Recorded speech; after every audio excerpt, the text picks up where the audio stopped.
Well, good morning, brother. Good morning, my sister. Our purpose for coming here is to share the work that you have done for the last 30 years on Bible content.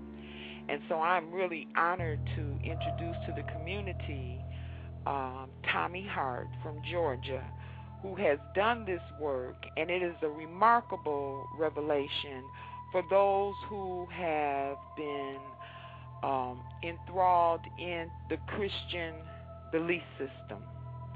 So, Tommy, I'm going to turn the mic over to you, and you can give an introduction to who you are and how you began this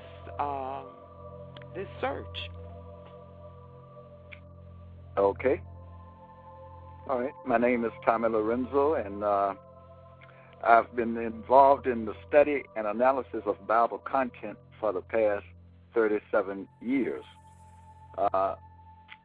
During those 37 years, I have come to an understanding, if you will, of Bible content, and that's a proper understanding of Bible content, realizing what the Bible is indeed and what of its content is applicable, in that the Bible consists of fiction and also truth.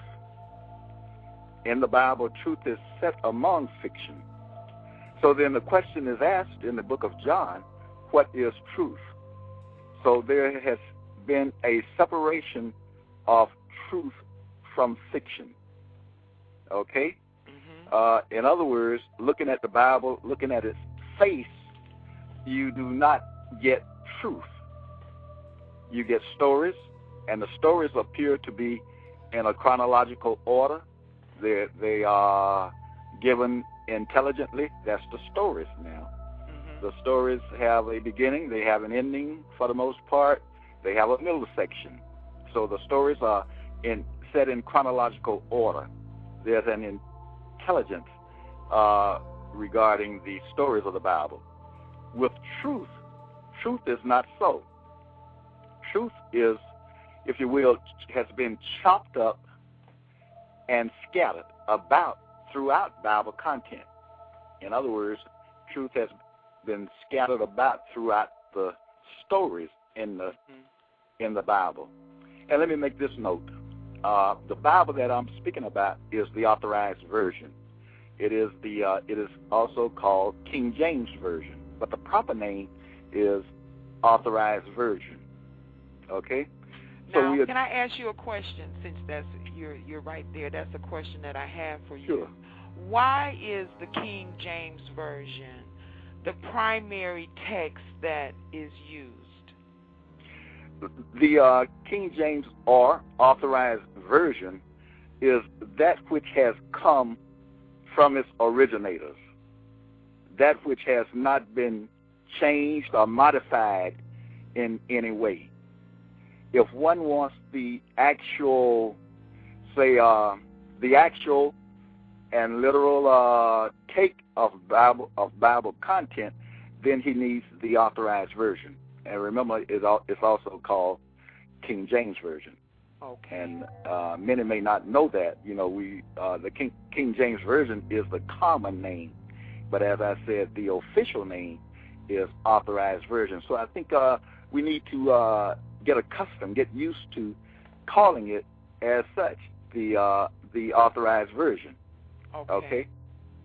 Okay. Okay. Now, of course, we know that there are other Bibles.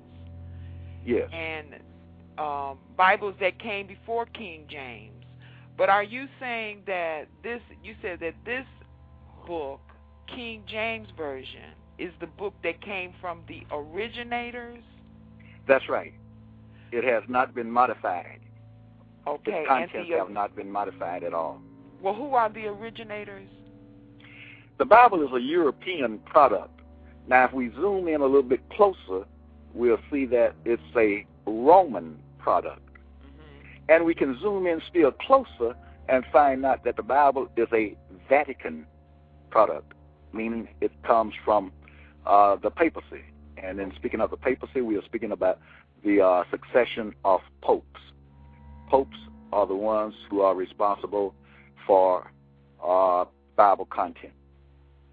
Okay. Past popes, obviously. All right. So now, in terms of looking at truth in the Bible, how are you able to look in the Scripture and pull the truth out of the Scripture? I know that there are different ways that we can write. We can write with a sentence, and the answer is in the sentence, or we can write write a paragraph, and the main point of the paragraph is taken out, and then you have just a lot of words. So what is your method of pulling the truth out from Scripture? Truth comes, as I alluded to earlier, truth comes from much study and analysis of Bible content. If one doesn't know what Bible content is, then it's almost impossible to determine truth from the Bible. The Bible is found to be a legal document. It's a law book. And that law has been set, and that law is in force. Now, when I say law, that's an overall term for describing Bible content. It's lawful, it's legal, it's a document, it's an ideology, if you will. Mm-hmm. Now, in study, as I said, truth comes from much study and analysis. All right? Now, there is what is being taught in the religious circles. There's that take on Bible content. Things being taught such as, having to do with Jesus. It's called the Christian doctrine, if you will. And in that doctrine, Jesus comes, he's born, he is one who does miracles, miraculous things such as raising the dead, or giving sight to the blind, or causing the lame to walk straight, and rising from the dead, of course. Mm-hmm. Now, those are things that are not done by human beings. Okay? But the Bible has been found to be a down-to-earth book. It speaks about real events. It speaks about events that have already happened, so the Bible is a history book. Mm-hmm. It speaks of events that are happening now, even as we speak. And it speaks of events that are to happen shortly, mm-hmm. in the future. So now, then you're saying that the book is written for today. It's written as opposed to history. Yes. Now, the history part is very important, as well as the that which is applicable now in the present. Okay. All of Bible content is important, and all of Bible content is related. And all of Bible content has to do with law. Okay? To give you an example, history-wise, in the Bible, you have a curse. You have a curse that has been uttered against a particular people. Okay. Okay? Now, when that curse is put together, now remember I said the Bible speaks of fiction and it speaks of truth. Mm-hmm. Now, the curse is truth. Okay?